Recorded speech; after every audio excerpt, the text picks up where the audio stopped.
Welcome to my classroom. This is Justin. Today I am going to discuss about the second case study of NET exam, Psychology NET exam 2020.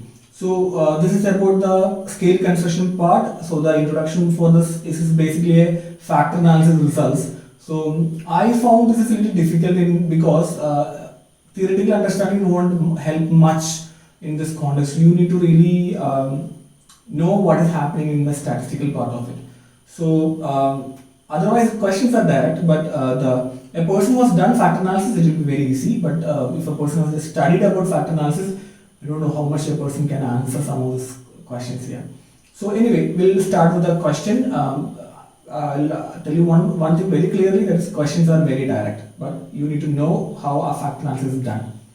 So I'll read the question first. A psychologist developed a scale for measuring warmth and competence dimensions. So two dimensions are there.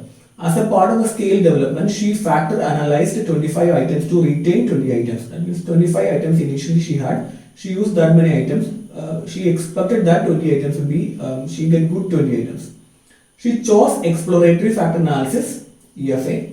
The Bartlett's test is significant, lesser than 0.01, significance level is.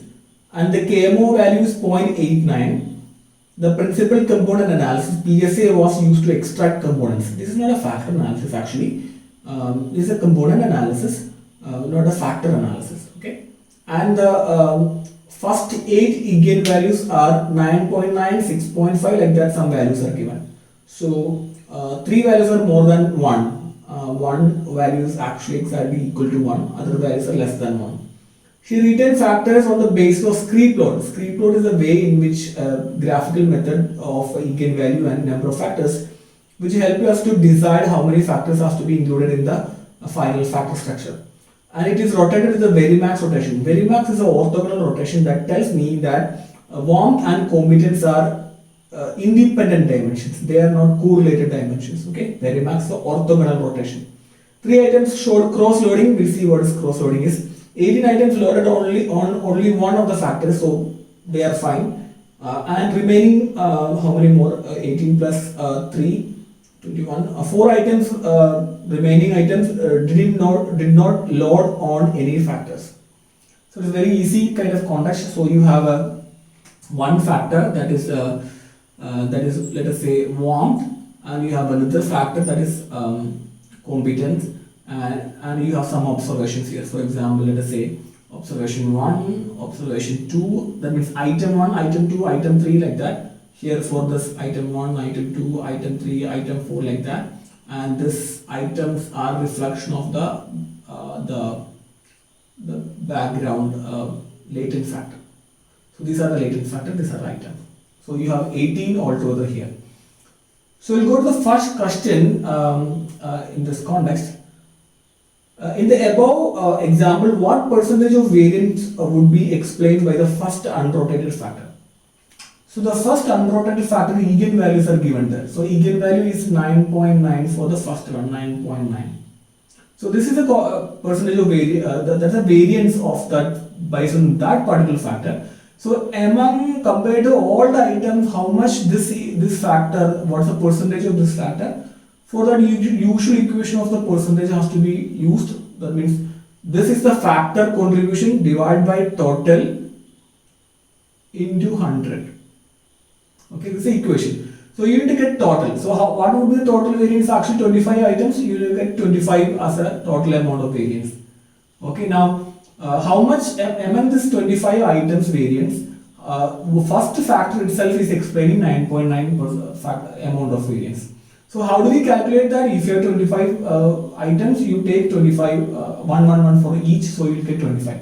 Otherwise, factor 1 9.9, factor 2 is 6.5, factor 3 is 1.6, like that. You will get, for each item you will get a variance. You add all these things, you finally get same 25 itself. So 25 is actually total amount of variance. That means you have 25 items. You have 35 items, you will get 35 as a variance. 9.9 divided by 25 into 100. So you will get 39.6. So this answer is, second answer, very direct question. You can answer this thing, but only if you have done factor analysis. Okay, now going to the next question. So the next question is, which of the following correct for KMO test? So what is KMO test? KMO test is basically the test itself is called as test for KMO test for sampling adequacy. That's how we generally call it. If you write in the dissertation, if you are reporting KMO, the way we report is KMO test for sampling adequacy is found to be like this. So the cutoff point is 0.8 actually. If the value is more than 0.8, we say that sampling adequacy is there. So it's a very easy question. But it's not a very easy question here, because look at the first statement. It is a test of sampling adequacy. It is correct, definitely correct. And chi-square test is used to test the significance. No, it is wrong, because you don't test it. It is based on the absolute value. It's something like a descriptive statistics. We are not, testing whether it's significant or not. So the second one is wrong. Smaller value than 0.05 are desirable. No, the value more than 0.8 is desirable. Smaller partial correlation lead to high KMO. Now this is correct. Why it is correct? For this you need to know what is the KMO equation. So KMO equation is the correlation of each factors square and add all the correlations, divide by the same value plus U. U is actually indicating the partial correlation. So what is partial correlation in this context? For example, you have some factor, let us say 10 factors. In that you need to find out correlation between first factor and second factor, and you control all other 8 factors. So this is the partial correlation. So this also will be added here as a denominator. If U is high, definitely KMO will become lesser. If U partial correlations are lower, then you need more sample to make that capture that changes in the variance. For that, because of that, statistically, if you look at it, this particular value, if partial correlation increases, KMO decreases. If partial correlation decreases, KMO increases. So the last one, smaller partial correlation leads to high KMO. That's the correct answer. So in that context, so options 3, that is A and D, that's option. Third option is the correct answer. This is very complicated things. Okay, because we generally miss the fourth thing, the smaller partial correlation thing, unless we know this equation. The next question is, which of the following is correct in the case of 3 items having cross-loading? So cross-loading, what is cross-loading? So for example, I developed these 3 items assuming that this measure warmth. These items which measure competence. What if warmth is reflected in this thing? That means this is an indicator of warmth. But actually I believe that this is an indicator of this competence. Now that's a problem, right? So this is called as cross-loading. Okay. Now statements are, they have excellent validity. Not at all. This item is not measuring what it intended to measure. They have conceptually sound item. Definitely wrong. They are theoretically wrong item. That's why they are cross-loading. The scale has poor reliability. I would say if this item is retained, definitely scale will have a poor reliability. They shouldn't be retained in the final scale. Obviously, this thing shouldn't be retained in the final scale. So 3 and 4 can be right. Okay, if this item is retained, scale reliability will reduce definitely, because these items will have common variance and this will have a different variance generally. So and that's not we don't have an option like 3 and 4. So we have to select option 4, which is they should not be retained in the final scale. That is the best answer in this context. Okay. Now going to the next question. The Bartlett's test results in the above study suggest that it's in this context we have 2 elements to understand. One is correlation metrics of the population and correlation metrics of the sample. Not a big deal. If you use the standard deviation of the equation of the population or variance equation of the population, that is a population correlation. If you use standard deviation of the sample, then that's a sample correlation. For example, what's the equation of the variance? Variance equation is sum of x minus x bar divided by n. Now if you use this, that's just n. Now this is the variance of the population. If you use n minus 1, now it's a variance of the sample. Hope you remember this part. If you use this one in the correlation equation, then it's a sample correlation, otherwise a population correlation. One thing is very clear, this Bartlett's test is based on population thing itself. They don't use this n minus 1, it's basically n. So it is basically sample population itself. Sample options 3 and 4 can be eliminated. Now it is it an identity matrix or it is not an identity matrix? Hope you remember what is identity matrix. So like in schools I have studied this. So if you take a matrix 1 1 1 1 like 0 0 0 0 0 0 0 0 0 0 like that. So now this is an identity matrix. See that? So there's no much changes in the pattern here. Now this is called identity matrix. So what happens in a correlation matrix? Suppose you have 10 items in a scale and you are trying to do this Bartlett test. So they will make a correlation matrix here. So all items like 1, 2, 3, 4, 5 like this, all 10 items, same 1, 2, 3, 4 like this.